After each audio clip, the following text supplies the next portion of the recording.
IPL చరిత్రలోనే అత్యధిక సిక్సర్లు కొట్టిన ఆటగాళ్లు వీరే. రోహిత్ కోహ్లీ మధ్య పోటీ అయితే ఉంది ఫ్రెండ్స్. నా ఛానల్ ఫస్ట్ టైం చూస్తే సబ్స్క్రైబ్ చేసుకోండి. అలాగే వీడియో ఇస్తే ఒక లైక్ అయితే చేయండి. మీరు కొట్టే లైక్ వల్ల నాకైతే ఒక బూస్టింగ్ లాగా వస్తుంది. అలాగే ఇన్ఫర్మేషన్ చాలా వరకు అయితే రీచ్ అవుతుంది. ఇప్పుడైతే వీడియోలోకి వెళ్ళిపోదాం.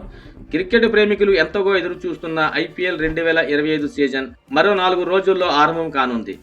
తొలి మ్యాచ్లో డిఫెండింగ్ ఛాంపియన్ కోల్కతా నైట్ రైడర్స్తో రాయల్ ఛాలెంజర్ బెంగళూరు జట్టు తలపడనుంది. మే 25 వరకు జరగనున్న ఐపీఎల్ 18వ సీజన్లో ప్రేక్షకులు 4లు 6ల వర్షంతో తడిసి ముద్ద కానున్నారు. కాగా ఇప్పటి వరకు ఐపీఎల్లో అత్యధిక సిక్సర్లు కొట్టిన ఆటగాళ్లు ఎవరో ఒక్కసారి చూద్దాం.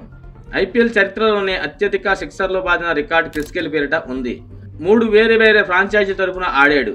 పంజాబ్, కోల్కతా, బెంగళూరు జట్టు తరపున 142 మ్యాచ్లు ఆడి 357 సిక్సర్లు కొట్టాడు. ఐపీఎల్లో 357 సిక్సర్లు కొట్టిన ఏకైక ఆటగాడిగాను క్రిస్ గేల్ కొనసాగుతున్నాడు. రోహిత్ శర్మ ఐపీఎల్లో విజయవంతమైన కెప్టెన్సీలో రోహిత్ శర్మ ఒకడు. ముంబై ఇండియన్స్కు 5 ఐపీఎల్ ట్రోఫీలను అందించాడు. ఇక బ్యాటింగ్లో దుమ్ము దులిపే రోహిత్ శర్మ ఐపీఎల్లో అత్యధిక సిక్సర్లు కొట్టిన ఆటగాళ్ల జాబితాలో 2వ స్థానంలో నిలిచాడు. 257 మ్యాచ్ల్లో 280 సిక్సర్లు బాదాడు. పరుగుల యంత్రం రికార్డుల రారాజు విరాట్ కోహ్లీ ఈ జాబితాలో 3వ స్థానంలో ఉన్నాడు.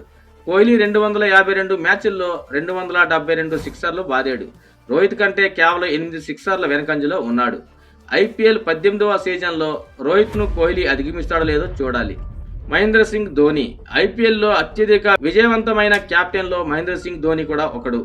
ధోని 264 మ్యాచ్ల్లో 252 సిక్సర్లు బాదాడు.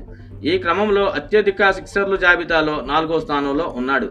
ఐపీఎల్ 2024 సీజన్లో ధోని చాలా లేటుగా బ్యాటింగ్కు వచ్చాడు. అయినప్పటికీ తనదైన మెరుపులు మెరిపించాడు. మరి ఈ సీజన్లో ఆయన బ్యాటింగ్ ఆర్డర్లో ముందుకు వస్తాడా లేదా చూడాల్సిందే. ఐపీఎల్ అత్యధిక సిక్సర్లు బాదిన ఆటగాళ్ల జాబితాలో ఏబీ డివిలియర్స్ 5వ స్థానంలో ఉన్నాడు. లీగ్ చరిత్రలోనే మిస్టర్ 360 డిగ్రీస్ ఆటగాడు 184 మ్యాచ్ల్లో 251 సిక్సర్లు బాదాడు. ఫ్రెండ్స్, ఇన్ఫర్మేషన్ ఇస్తే ఒక లైక్ చేయండి. అలాగే ఛానల్ సబ్స్క్రైబ్ చేసుకోండి ఫ్రెండ్స్. Thank you.